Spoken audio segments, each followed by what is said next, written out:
Now this is a question on basicity again. See, let us compare the basic nature in these three structures. See here, this is R, that is it is a alkyl group. Alkyl group electron density so transfer करेगा, therefore यहाँ पर obviously electron density बढ़ेगी nitrogen के ऊपर और इसका basic power बढ़ेगा. यदि यहाँ पर जाओ तो यहाँ पर ये नाइट्रोजन का लोन पेयर जो रेजोनेंस में है, और ये रेजोनेंस में है तो ये यहाँ से यहाँ नीचे शिफ्ट होगा और ये यहाँ से यहाँ शिफ्ट होगा. तो जो इसका स्ट्रक्चर बनेगा वो structure will look somewhat like this, NH2 plus negative this and this.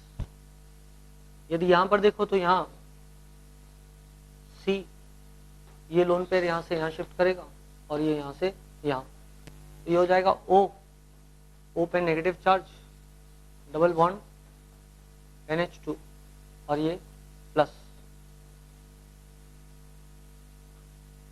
Now see this, यदि इन स्ट्रक्चर्स को आप कंपेयर करो आपस में तो रेजोनेंस आपको ज्यादा कहाँ मिल रहा है? इन दो स्ट्रक्चर्स में, इस स्ट्रक्चर और इस स्ट्रक्चर में.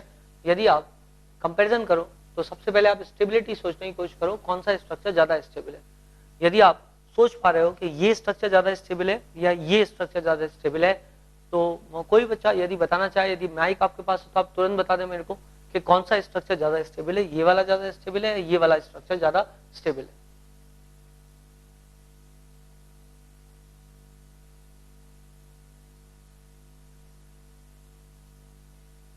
Okay, see this structure is relatively less stable because negative charge is on less electronegative element. Carbon के ऊपर नेगेटिव चार्ज है जबकि positive charge is on relatively electronegative element. इस स्ट्रक्चर में देखो तो negative charge is on electronegative element जबकि positive charge is on electropositive element. Relatively यदि स्ट्रक्चर में आप रिलेटिव स्टेबिलिटी देखोगे तो इस स्ट्रक्चर की स्टेबिलिटी कम आएगी, इस स्ट्रक्चर की स्टेबिलिटी ज्यादा आएगी. इसका मतलब इसमें रेजोनेंस ज्यादा मिल रहा है, मतलब इसका नाइट्रोजन का लोन पेयर ज्यादातर समय जो है वो शिफ्ट करता रहेगा.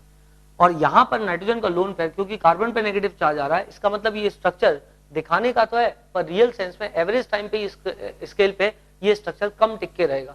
यदि आपको याद हो तो इक्वल रेजोनेटिंग स्ट्रक्चर और अनइक्वल रेजोनेटिंग स्ट्रक्चर का फिनॉक्साइड के स्ट्रक्चर बताते हुए मैंने आपको ये बात बोली थी कि भले वहां पे 5 स्ट्रक्चर बन रहे हैं बट चूंकि नेगेटिव चार्ज कार्बन पे आ रहा था इसलिए उस स्ट्रक्चर की रिलेटिव स्टेबिलिटी जो रहेगी वो रिलेटिवली थोड़ी सी कम रहेगी.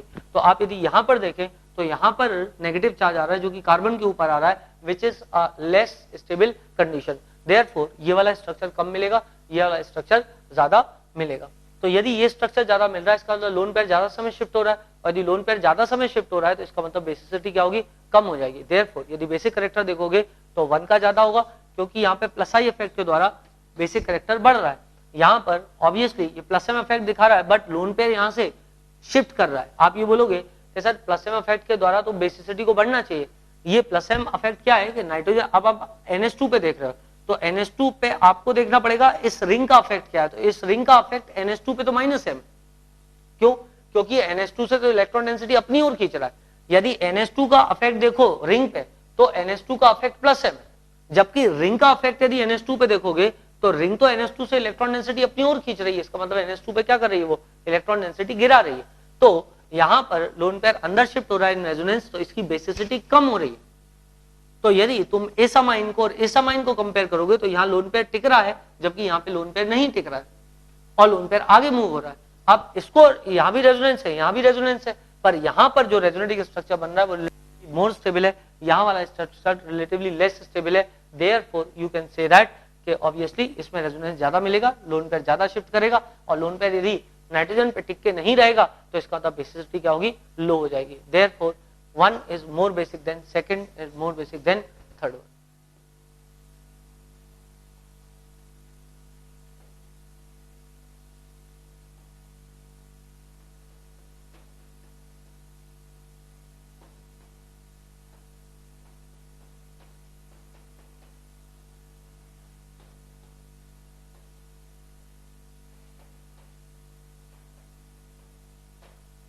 Now see this question which is more basic and which is less basic. देखें इसको.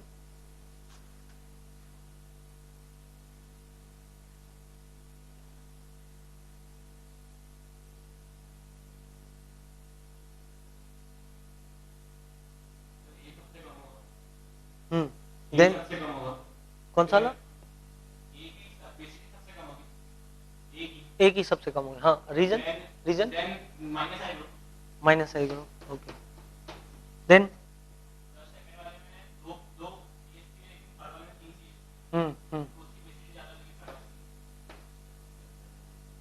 गुड। प्लस आई इफेक्ट ज्यादा है यहाँ पे प्लस आई इफेक्ट उतना नहीं है। This is 3 degree amine, this is 2 degree amine and this is only having a minus I effect. तो माइनस आई इफेक्ट क्या करेगा? Minus I effect electron density अपनी ओर विड्रॉ करेगा, और वो यदि इलेक्ट्रॉन डेंसिटी अपनी ओर विड्रॉ करेगा मतलब यहाँ पे लोन पेयर की अवेलेबिलिटी कम हो जाएगी, तो बेसिसिटी क्या होगी? गिर जाएगी। Therefore we'll see this order now. I hope ये क्वेश्चन सभी बच्चों को क्लियर होगा। इधर भी प्लस आई इफेक्ट है, पर वो प्लस आई इफेक्ट उतना नहीं है जितना कि थर्ड वाले केस में।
Now see this question. इस क्वेश्चन में अगेन बेसिसिटी और एसिडिटी का क्वेश्चन है। एसिडिटी पूछी है कि किसकी एसिडिटी ज्यादा होगी।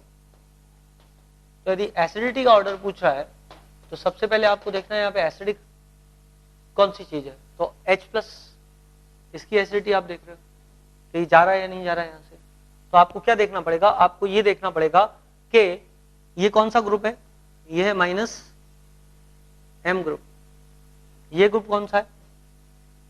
ये भी -M ग्रुप है। यहाँ पे 2 -M ग्रुप है और यहाँ पर 3 -M ग्रुप है। तो ऑब्वियसली -M ग्रुप क्या करते हैं? -M ग्रुप एसिडिटी को बढ़ा देते हैं। तो -M ग्रुप चूंकि एसिडिटी को बढ़ा देते हैं, इसलिए सबसे ज्यादा एसिडिटी इस केस में बढ़ेगी। उसके बाद में इस केस में अब इसमें और इसमें कंपैरिजन करनी पड़ेगी। इसमें और इसमें कंपैरिजन करनी पड़ेगी कि कौन ज्यादा एसिडिक है। ये वाले तो दोनों आप लोगों को बिल्कुल क्लियर हो गए होंगे। यहाँ पे 3 -M ग्रुप है, यहाँ पे 2 -M ग्रुप है। Therefore you will say that this is more acidic when compare to this one. अब सवाल उठता है इसका और इसका, इनमें से कौन ज्यादा एसिडिक है। तो आप सोचने की कोशिश करें कि कौन ज्यादा एसिडिक हो सकता है। आप थोड़ा सा विचार करें कि कौन ज्यादा एसिडिक हो सकता है इन दोनों के केस में, ये वाला और ये वाला। ये एक इंपॉर्टेंट एस्पेक्ट है, इसलिए आपको इस पर ध्यान देना चाहिए। नाउ सी दिस, मैं ये दो मिटा देता हूं क्योंकि ये दो तुम्हारे दिमाग पे क्लियर है कि इसकी एसिडिटी ज्यादा है बिकॉज ऑफ 3 -M ग्रुप, इसकी एसिडिटी कम है बिकॉज ऑफ 2 -M ग्रुप्स। जो क्वेश्चन तुमको एग्जाम में आना है, एक्चुअली आईआईटी में क्वेश्चन पहले आ भी चुका है, इन दोनों के बीच में कंपैरिजन पूछा था। एक ऑर्थोनाइट्रोफिनॉल है और एक पैरानाइट्रोफिनॉल है, और ये क्वेश्चन दिया हुआ था कि orthonitrophenol is less acidic when compared to paranitrophenol, give the reason for that. So it is a very A is more acidic than B. Okay, give me the reason for that. शाबाश बेटा। B में intramolecular hydrogen bonding है और A में intramolecular hydrogen bonding नहीं है। मैं ये आपको करके दिखा देता हूं जिन बच्चों को इसके बारे में कम ज्ञान है।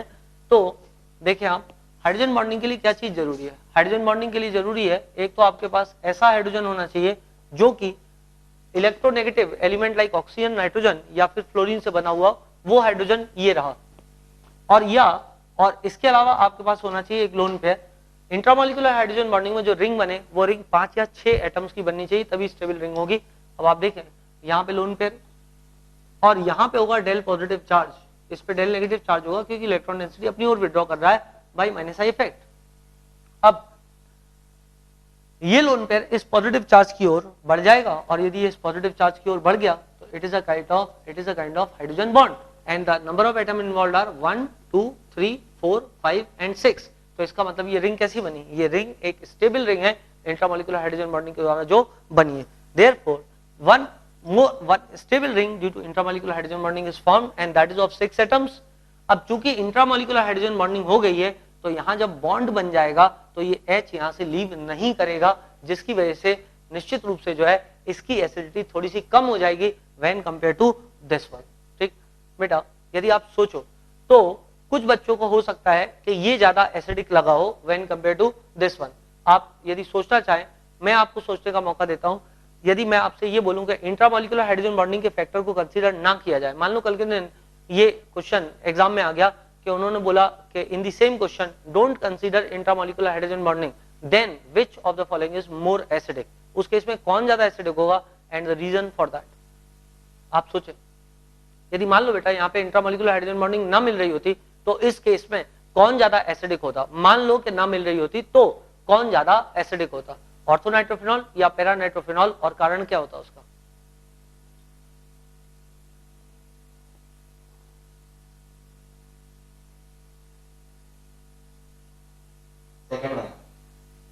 सेकंड वाला. वाई हाँ, दैट इज करेक्ट. मतलब कि यदि इंट्रामोलिकुलर हाइड्रोजन बॉन्डिंग नहीं होती तो उस केस में बेटा माइनस एम इफेक्ट तो दोनों जगह बराबर है, क्योंकि minus M effect is not distance dependent. तो आप कंपेयर किस आधार पर करते, माइनस आई के आधार पर करते. और यदि माइनस आई देखता तो obviously minus I effect of this is greater, क्योंकि ये पास में है, देयरफॉर ये नेगेटिव चार्ज को ज्यादा स्टेबलाइज करता. मैंने कल आपको एसिडिटी निकालने का एक तरीका ये भी बताया था कि आप प्रोटॉन को हटा दो, नेगेटिव चार्ज लगा दो, फिर नेगेटिव चार्ज की स्टेबिलिटी देख लो. तो negative charge minus I effect ज्यादा ऑर्थो पोजीशन से आएगा when compared to the para position. But अब आप ये बोल सकते हो, कल के दिन एग्जामिनर आपको ये बात बोल सकता है कि orthonitrophenol is less acidic when compared to paranitrophenol because the factor of hydrogen bonding is more dominant when compared to minus I effect of NO2 group. तो आपको ये रीजन को बिल्कुल सही मानना पड़ेगा. माइनस आई इफेक्ट देखते तो उसके कारण ज्यादा एसिडिक होता ये वाला, पर चूंकि इंट्रामोलिकुलर हाइड्रोजन बॉन्डिंग वाला फैक्टर ज्यादा डोमिनेटिंग है इसलिए जो है वो माइनस आई इफेक्ट उतना काम नहीं कर पाएगा. अब आपके साथ सवाल ये हो सकता है कि सर हाइड्रोजन बॉन्डिंग क्या हरदम ज्यादा डोमिनेटिंग होगा when compare to this minus I effect. ना, you can not say that. मतलब this is purely experimental data. आप ऐसा कतई नहीं बोल सकते कि हरदम ऐसा ही होने वाला है. आगे जाकर के मैं आपको ऑर्थोक्लोरोफिनॉल के अंदर हाइड्रोजन बॉन्डिंग दिखाऊंगा जहां पे मैं बोलूंगा कि ज्यादा असर नहीं आ रहा है of the intramolecular hydrogen bonding जो कि वहां पे मिल रही है. तो ये आप नहीं बोल सकते, ये तो एक एक्सपेरिमेंटल फैक्ट पे आप बोल सकते हो. अब आपके दिमाग में ये कंफ्यूजन हो सकता है कि सर एक्सपेरिमेंटल फैक्ट तो बहुत सारे हो सकते हैं, तो हम कौन सा याद रखेंगे. ये वाला याद रखो, ये एग्जाम में आएगा, कारण जो किताब में दिया हुआ है वही एग्जाम के अंदर आता है. आपसे कोई नया एक्सपेरिमेंट करके क्वेश्चन एक्सपेरिमेंटल डाटा के आधार पे कभी भी आईआईटी में नहीं आना है. और यदि ऐसा क्वेश्चन कोई आता है तो कंपटीशन बच्चों के बीच में किसी को भी वो क्वेश्चन नहीं बनेगा, क्योंकि वो फिर प्योरली तुक्का हो जाएगा. नो,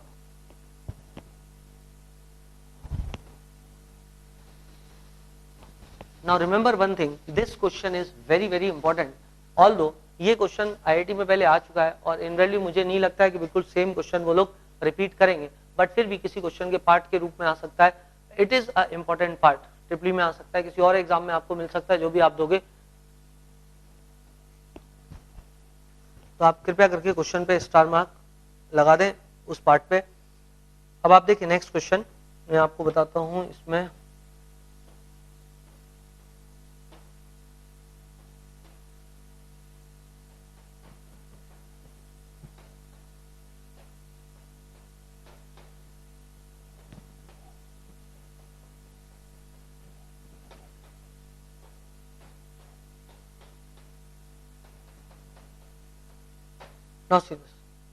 बेटा यदि आप इस पे ध्यान दे दो,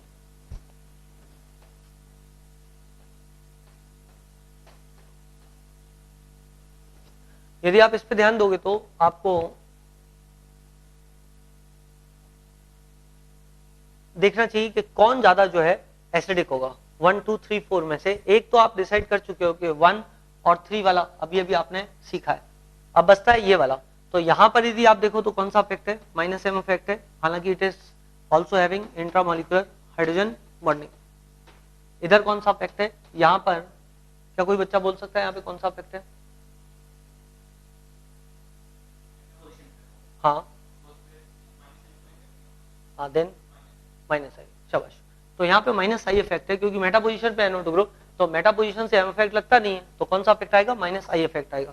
यहाँ पे माइनस एम इफेक्ट है और यहाँ पे कोई इफेक्ट नहीं, तो ऑब्वियस सी बात है कि minus M effect is more dominating when compared to the minus I effect. अब दूसरी चीज तुमको दिख सकती है कि सर माइनस आई इफेक्ट जो है वो इस पे माइनस आई इफेक्ट है, इस पे माइनस एम है, but intramolecular hydrogen bonding.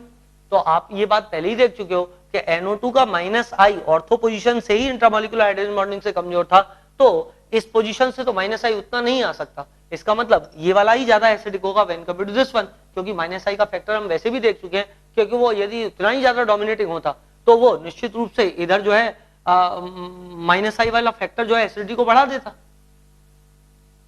Clear? तो अब आप देखो तो यहाँ पे जो फैक्टर है माइनस आई वाला वो इतनी दूर से तो और भी ज्यादा कम आने वाला है, मतलब इसकी एसिडिटी ही ज्यादा आएगी when compared to this one, but surely it is more acidic. तो एसिडिटी का ऑर्डर हो जाएगा, ये सी सबसे ज्यादा एसिडिक है, उसके बाद में ए एसिडिक है, उसके बाद में बी एसिडिक है। क्योंकि यहाँ पे कोई ऐसा ग्रुप नहीं जो एसिडिटी को बढ़ा रहा हो, बाकी तीनों में ऐसे ग्रुप है जो एसिडिटी को बढ़ा रहे हैं, इसका मतलब सबसे कम एसिडिक हो जाएगा डी ऑप्शन।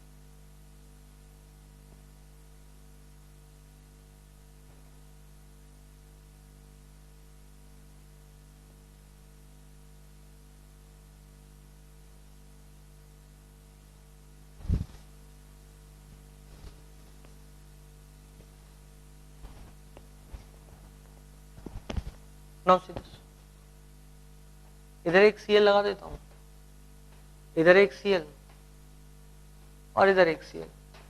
अब यदि आपसे कोई पूछे कौन ज्यादा एसिडिक है, तो you have to see which is more acidic. यदि आप देखो तो Cl में कौन सा अफेक्ट ज्यादा डोमिनेटिंग है, माइनस आई या माइनस एम? तो ऑब्वियसली बात आपको याद होगी कि minus I effect is more dominating in halogens when compare to plus M effect. Sorry मैंने माइनस एम बोल दिया था, plus M effect. Minus M और माइनस आई और प्लस एम इफेक्ट में हेलोजेंस का माइनस आई इफेक्ट ज्यादा dominating होता है, ये बात हम कई बार कर चुके हैं। तो इसका मतलब माइनस आई इफेक्ट के आधार पर ही आप कंपेयर करोगे। अब आप यदि माइनस आई इफेक्ट के आधार पर कंपेयर करोगे तो ऑर्थो पोजीशन से ज्यादा आएगा, उसके बाद मेटा से आएगा, उसके बाद में अंततः पैरा से आएगा। Therefore more acidic when compared to this one and compared to this one, because whole comparison has to be done on the basis of minus I effect। तो आप इसको नोट कर लें।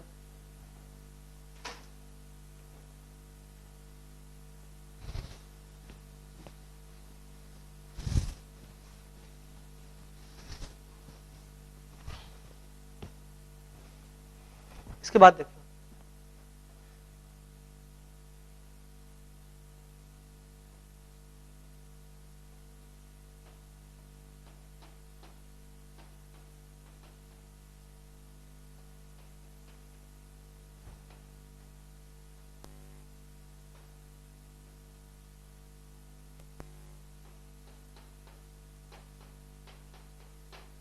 इसको सोचें, विचार करें और बताएं कौन ज्यादा एसिडिक होगा। तुरंत बताएं प्लीज, कौन ज्यादा एसिडिक होगा इस केस में? ए। भाई नंबर ऑफ एसिडिक हाइड्रोजन उसमें ज्यादा। बेटा यदि कल आपने लेक्चर सुना हो अच्छे से, तो मैंने आपको ये बात बोली थी कि क्या कहते हैं, एसिडिटी जो है वो क्वांटिटी पे डिपेंड नहीं करती, क्वालिटी पे डिपेंड करती है। तो इसलिए आप नंबर ऑफ एसिडिक हाइड्रोजन, पहली बात तो मुझे ऐसा कोई एसिडिक हाइड्रोजन यहाँ पे दिख नहीं रहा। यदि आप इसको एसिडिक हाइड्रोजन बोल रहे हैं तो it is not a very great quality acidic hydrogen, मतलब बहुत कम एसिडिक है ये। डबल बॉन्ड के बगल में लगा हुआ है, कोई ऐसा स्ट्रॉन्ग पुलिंग ग्रुप नहीं है, इसलिए वो एसिडिक हाइड्रोजन आप मत गिनो उसको। हाँ भाई प्लस आई, बेटा प्लस आई इफेक्ट जो है वो एसिडिटी को बढ़ाता है गिराता है?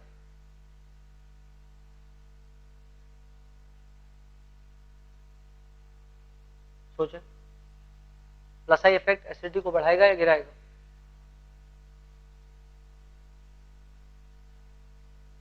ऑब्वियसली प्लस आई इफेक्ट बेटा एसिडिटी को गिराता है। दूसरी बात, मिथाइल ग्रुप के साथ आप प्लस आई ग्रुप बोलने की जगह हाइपर कॉन्जुगेशन बोलो, ज्यादा अच्छा है। प्लस हाइपर कॉन्जुगेशन ही दिखाएगा, बट प्लस हाइपर कॉन्जुगेशन भी दिखाया तो एसिडिटी गिर जाएगी। इसका मतलब ए में एसिडिटी कम होनी चाहिए। तुम सभी लोग आंसर ए दे रहे हो, इसका कारण पता नहीं, मेरे को पता नहीं है, शायद तुम्हें आंसर पहले से पता है कि इसका आंसर ए है।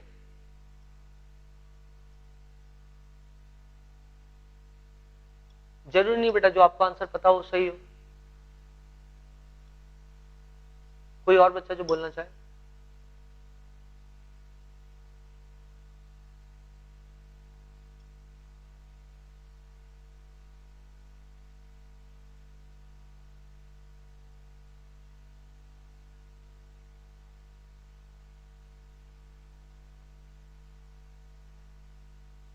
ओके बेटा, कोई नहीं बताना चाह रहा?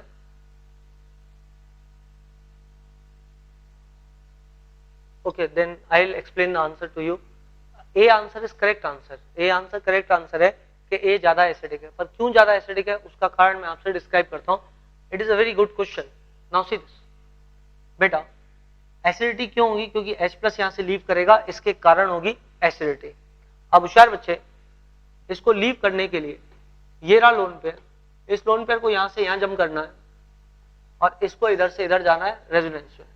यदि ये इधर से इधर गया तो इस पे पॉजिटिव चार्ज आएगा और पॉजिटिव पॉजिटिव को रिपेल करेगा और ये एसिडिटी बढ़ जाएगी. बट यहां पे एक्चुअली क्या हो रहा है? एक्चुअली यहां पे जब ये बॉन्ड इस डायरेक्शन में मूव करता है तो इस बॉन्ड पे डेल पॉजिटिव चार्ज आता है और जब इस पे डेल पॉजिटिव चार्ज आएगा तो इस रिंग से इलेक्ट्रॉन डेंसिटी बाहर की ओर हल्की सी शिफ्ट होगी. और यदि वो हल्की सी बाहर की ओर शिफ्ट होती है मतलब एक नेगेटिव चार्ज का आभा मंडल या एक नेगेटिव चार्ज का क्लाउड इस एरिया में अपीयर होगा. यदि आप देखो बेटा तो कार्बोनिल ग्रुप क्या करता है? कार्बोनिल ग्रुप रिंग से इलेक्ट्रॉन डेंसिटी बाहर निकालता है, it is a minus M group. और यदि वो बाहर की ओर इलेक्ट्रॉन डेंसिटी को विड्रॉ करेगा तो इसका मतलब वो कार्बन के चारों तरफ एक नेगेटिव चार्ज का क्लाउड बना देगा और वो नेगेटिव चार्ज का क्लाउड इस लोन पेयर को नीचे जंप नहीं करने देगा. यदि लोन पेयर नीचे जंप नहीं होगा तो नेगेटिव चार्ज ऑक्सीजन पे टिका रहेगा और यदि नेगेटिव चार्ज बेटा ऑक्सीजन पे टिका रहा तो H प्लस जाएगा ही क्यों? कल भी मैंने आपसे ये बात बोली थी कि H प्लस तभी जाएगा जबकि लोन पेयर यहां से मूव कर जाए, मतलब नेगेटिव चार्ज यहां से मूव कर जाए तो H प्लस चला जाएगा. पर यदि नेगेटिव चार्ज यहां पे टिका रहा तो H प्लस क्यों जाएगा? H प्लस यहां से नहीं जाएगा. यदि आप याद करो तो फिनॉल की हायर एसिडिटी बताते हुए मैंने आपको बोला था कि ऑक्सीजन का लोन पेयर नीचे शिफ्ट हो जाता है, ऑक्सीजन पे पॉजिटिव चार्ज आ जाता है जिसकी वजह से जो है वो H प्लस वहां से लीव कर जाता है, पॉजिटिव पॉजिटिव में रिपल्शन होता है. जबकि एल्कोहल्स में प्लस आई ग्रुप के द्वारा O पे इलेक्ट्रॉन डेंसिटी ट्रांसफर हो रही थी तो जब O पे नेगेटिव चार्ज बढ़ रहा था तो H प्लस नहीं जा रहा था क्योंकि जब तक नेगेटिव चार्ज रहेगा तब तक H प्लस नहीं जाएगा. यहां पर यदि आप ध्यान दो अब आपने इतनी बात सुन ली है सब लोगों ने, अभी भी आपके पास मौका है. अब आप सोचो बेटा कि क्यों एसिडिटी A में ज्यादा होनी चाहिए. मैं आपको एक और फैक्ट बताता हूं कि रेजोनेंस होने के लिए सभी एटम्स का एक ही प्लेन में होना जरूरी है. अब मैंने आपको बहुत ज्यादा आइडिया दे दिया. अब आप बोलो A ज्यादा एसिडिक क्यों?